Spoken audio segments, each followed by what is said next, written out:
천사 사관학교 31번째 강의를 시작하겠습니다. 요한복음 7장 1절로 10절까지 보겠습니다. 이후에 예수께서 갈릴리에 다니시고 유대에 다니려 아니하심은 유대인들이 죽이려 함이러라. 유대인의 명절인 초막절이 가까운지라 그 형제들이 예수께 이르되 당신의 행하는 일을 제자들도 보게 여기를 떠나 유대로 가소서. 스스로 나타나기를 구하면서 묻혀서 일하는 사람이 없나니 이를 행하려거든 자신을 세상에 나타내소서. 이는 그 형제라도 예수를 믿지 아니함이러라. 예수께서 가라사대 내 때는 아직 이르지 아니하였거니와 너희 때는 늘 준비되어 있느니라. 세상이 너희를 미워하지 못하되 나를 미워하니 이는 내가 세상의 행사를 악하다 증거함이라. 너희는 명절에 올라가라. 나는 내 때가 아직 차지 못했으니 이 명절에 아직 올라가지 아니하노라. 이 말씀을 하시고 갈릴리에 머물러 계시니라. 그 형제들이 명절에 올라간 후 자기도 올라가시되 나타내지 않고 비밀이 하시니라. 아멘. 예수님은 갈릴리에서 거의 6개월 동안 머무시면서 기적과 이적을 행하셨습니다. 유대인들이 예수님을 죽이려 했기 때문에 갈릴리에만 머물러 계셨다는 것입니다. 주께서는 종의 형체를 입으시고 아버지께서 그를 높이실 때까지 자신을 비우셨습니다.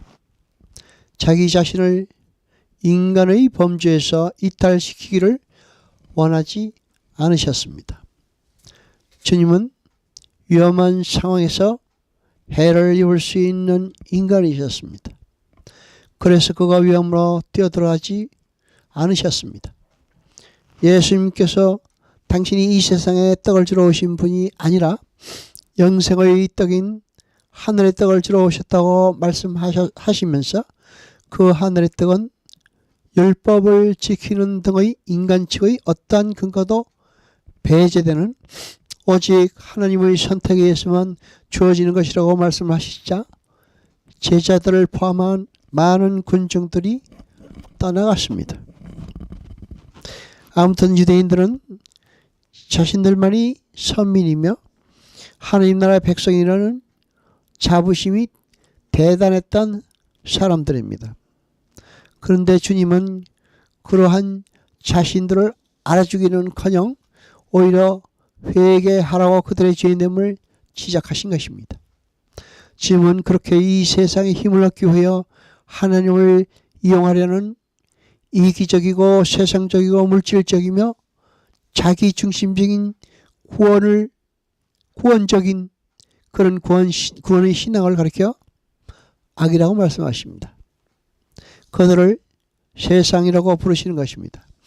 그러니까 한마디로 죄인들은 눈에 보이지 않는 영생에 대해서는 별 관심이 없습니다. 그들의 관심은 오로지 눈에 보이는 세상의 떡과 자신들의 행위에 근거한 자기 자랑에만 관심이 있었습니다. 여러분, 우리는 영원한 하나님의 진리로 우리 자신의 일생을 정죄하는 일이 없도록 더욱더 신중을 기해야 할 것입니다. 성경은 분명히 그렇게 자기 증명과 자기 자랑, 자신의 필요성과 또 유용성을 또 유익 등을 세상에서 구하고자 세상적인 떡만을 추구하는 이들은 그 어떤 기적 앞에서도 요지부동입니다. 예수를 믿는 것은 예수님을 이용하여 자신들의 이익을 챙기는 것이 아니라는 말입니다. 예수를 믿는다는 것은 예수님의 삶이 내 삶 속에서 제한다는 것을 기뻐하는 삶인 것입니다. 예수님은 세상이 자기를 알아주기를 바라는 마음에서 십자가를 지신 것이 아닙니다. 예수님은 십자가의 죽음이 아버지의 뜻이었기 때문에 아버지의 뜻을 쫓아 사신 것입니다. 고린도후서 8장 9절을 봅니다. 우리 주 예수 그리스도의 은혜를 너희가 알거니와 부요하게 되신 자로서 너희를 위하여 가난하게 되심은 그의 가난함을 인하여 너희로 부유케 하려 하심이니라. 아멘. 그의 가난하게 되심은 예수께서 세상에 오신 자체가 이미 그분의 가난해지심으로 이해된다는 말입니다. 영광의 그리스도께서는 그를 믿는 백성들이 영광에 참여하도록 거룩한 상품을 수여하도록 함으로써 결국 그들이 부욕해 되도록 하기 위해 죄된 인간의 몸을 입으시고 이 땅에 오심으로 가난하게 되신 것입니다. 이것이 바로 하나님 나라의 삶의 원리입니다. 내가 가진 자원이 비워져서 나는 가난하게 되어 그로 말미암아 나 위에 다른 사람들이 유익을 보는 것이 하나님 나라의 삶의 원리인 것입니다. 주님은 자신을 증명하고 자신을 자르는 것을 목적으로 삼지 않으셨습니다.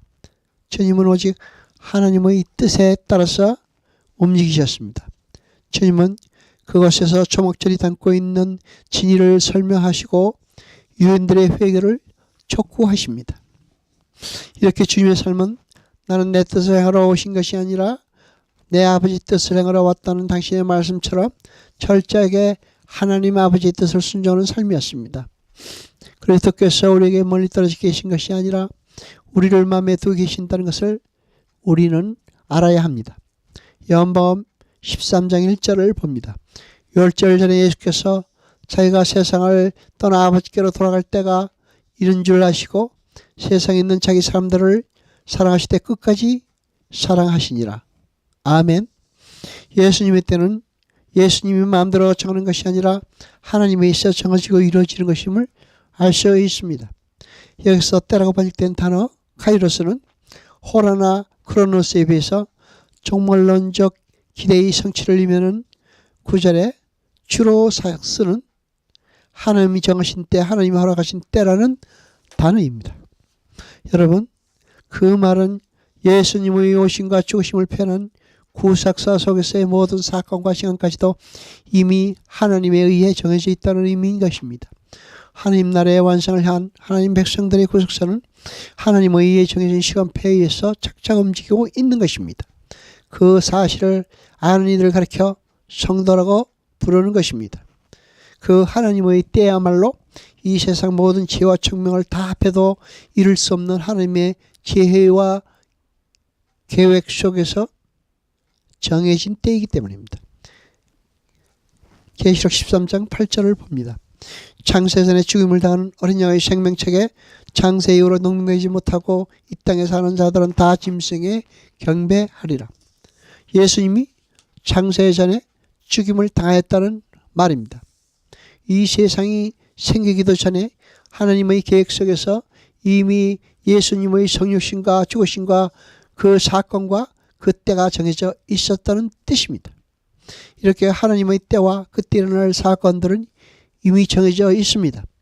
그리고 그 일들은 그 정해진 때에 맞게 지금도 착착 진행되고 있는 것입니다. 성도들은 하나님의 때에 맞추어 달려야 하는 것입니다.